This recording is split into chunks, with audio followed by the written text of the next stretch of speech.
Парэнчы. 12 ночы. Апошні вячэрні самалёт прызямліўся каля 11. Амаль усе пасажыры расійскія бізнесоўцы. На таксоўках дабраліся да гатэлю, і амаль усе яны, 15 мужчын, былі размешчаныя на 3-м паверсе. Цішыня ў калідорах. Начны менеджер Хасан Сноўдэ, трымаючыся сценак, яго сумныя вочы амаль нічога не перадаюць. Ніякай інфармацыі з глыбіні, проста сумныя, стомленыя вочы чалавека, які ўжо 5 год запар працуе кожную ноч у гатэлі.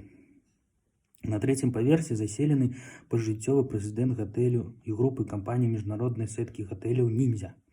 Цяпер ён часта наведвае Менск, разводзіцца з жонкай беларускай, з якой у яго 2 сыны і 20 год шчаслівага жыцця. Ён паспеў ужо намыліць начнога менеджера, і той нагадваў брынзу, белую, разламаную на кавалкі. Менавіта на 3-й паверх, пераблытаўшы ліфты, падняліся 3 асобы. Дзверы адчыніліся, і яны апынуліся ў напаўцёмным калідоры, у якім не было нічога, акрамя паху парфумы начнога менеджера. 3 асобы – гэта Света, 30 год, яе сяброўка Валя, 30 год, і вальчын мужчына Саша, 35 год. Яны прыехалі ў начны клуб, які месціцца на 3-м паверсе па-над казино, што знаходзіцца ў гатэлі ў левым крыле. Начны клуб мае свой асобны ліфт. Каб патрапіць у клуб, не трэба мець спецыяльных ведаў, навыкаў альбо валодаць нейкім сакрэтам. Дастаткова проста націснуць на кнопку, каб прыехаў патрэбны ліфт. Знутры ўвесь у чырвоным шоўку. Сесці ў яго і націснуць на 3-й паверх. Але госці патрапілі ў суседні, сіні ліфт, які даставіў іх да гатэльных нумароў. Трэба адзначыць, Света і Валя былі п'янымі, весёлымі. Светцы хацелася... Трэба адзначыць, Света і Валя былі п'янымі і весёлымі. Светцы хацелася мужика, бо яна нядаўна разышлася са сваім старым. А Вальцы хацелася яшчэ выпіць. А Сашку хацелася і сцаць, і спаць. Блядь, где гэта мы? Валька пазірала няўцямную змрочную прастору. Яны ўтрох, ледзь перасоўваючы ногі, бадзяліся па калідоры з нумарамі, пакуль не знайшлі лесвіцу, якая завівалася ўверх і ўніз. А трэба дадаць, што гатэльная частка, дзе размяшчаліся нумары, была скразной, то бок з кожнага паверху была магчымасць бачыць першы паверх і рэцэпцыю, карацей, італійскі дворык. Валька прапанавала спусціцца і на рэцэпцыі запытацца пра клуб, бо яны адназначна не там, дзе мусяць быць. Яшчэ Валька прапанавала з'ехаць на парэнчах уніз, так будзе весялей і хутчэй. Камеры зафіксавалі, як нейкая п'яная жанчына на неверагоднай хуткасці з'язджае ўніз да другога паверху.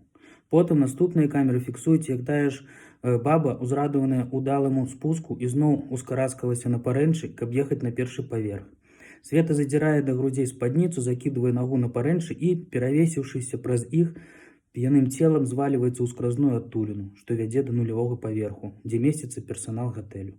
Камера далей фіксуе, як на другім паверсе Света б'ецца аб парэнчы галавой і каменем падае на мармур нулявога паверху.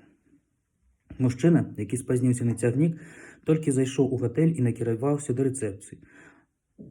Аказаўся ліванскім доктарам Саідам, што прыехаў на семінар з горадні, дзе месяц гасцяваў у каханкі.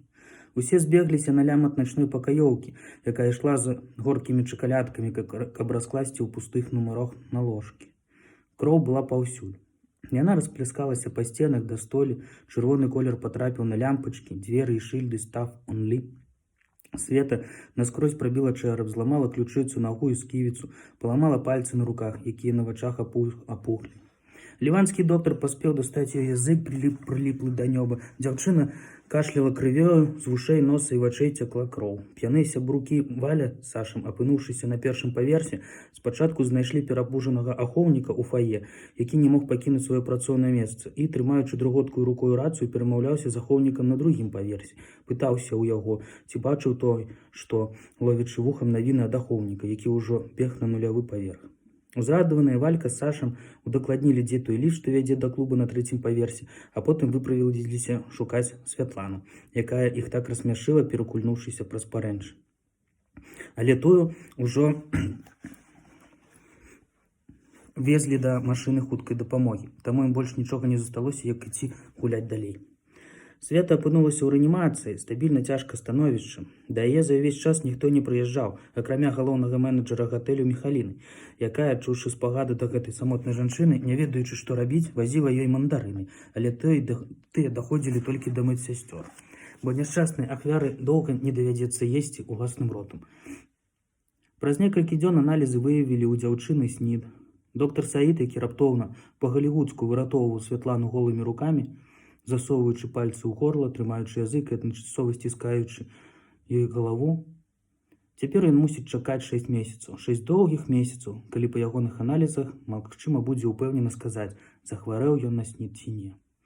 Трэба дадаць, што праблема СНІДу ў гэтым апавяданні распаўсюджваецца не толькі на аднаго доктара, бо хто яго ведае, з якімі пастаяльцамі прыватная Света паспела пераспаць. Але гэта ўжо іншая гісторыя, якую гатэль паспее схаваць у сваім шматлікіх пакоях. Што могу сказаць пра гэтую частку?